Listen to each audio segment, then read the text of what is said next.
इनका सबसे पहला रूप है शैलपुत्री। शैलपुत्री अर्थात पर्वतराज हिमावन की पुत्र। इनका वाहन वृषभ है और इसी कारणवश इन्हें वृषारुधा के नाम से भी जाना जाता है। नवदुर्गा का दूसरा रूप है ब्रह्मचारिणी। ब्रह्म अर्थात तपस्या, चारिणी अर्थात आचरण करने वाली।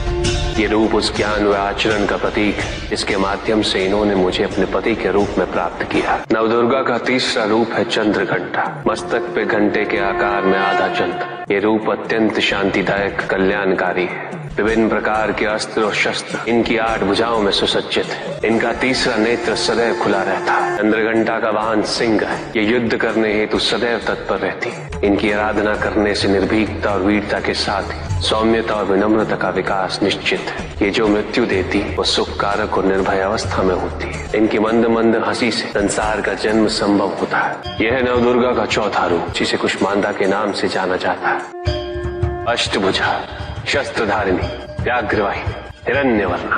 केवल यही है जो सूर्य के भीतर लोक में वास करती है। 10 दिशाएं इन्हीं से आलोकित है। जिनकी कृपा से मूर्ता भी ज्ञान सागर में परिवर्तित हो जाती है। वो है स्कंद माता अर्थात तुम्हारी माता। नवदुर्गा का 5वां रूप सिंह वाहिनी और इनकी उपासना द्वारा मोक्ष का मार्ग सुलभ होता है। जिस रूप में इन्होंने महिषासुर का वध किया वो कात्यायनी कहलाता है। इनकी आराधना करने से अर्थ, धर्म, काम और मोक्ष फलों की प्राप्ति होती है। श्याम रंग, खुले केश, एक हाथ में लोहे का कांटा और एक में खड़ग, जिनका आशीष शुभों का कर्ता और कारक है।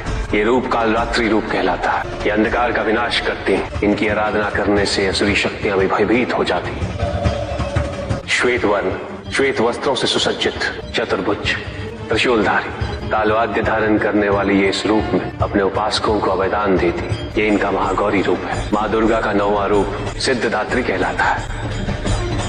प्रकम्य, अशित्व, अशित्व, ये 8 सिद्धियां केवल इन्हीं की कृपा से प्राप्त हो सकती। मेरा अर्धनारीश्वर रूप इनके सिद्धदात्री रूप की ही देन है।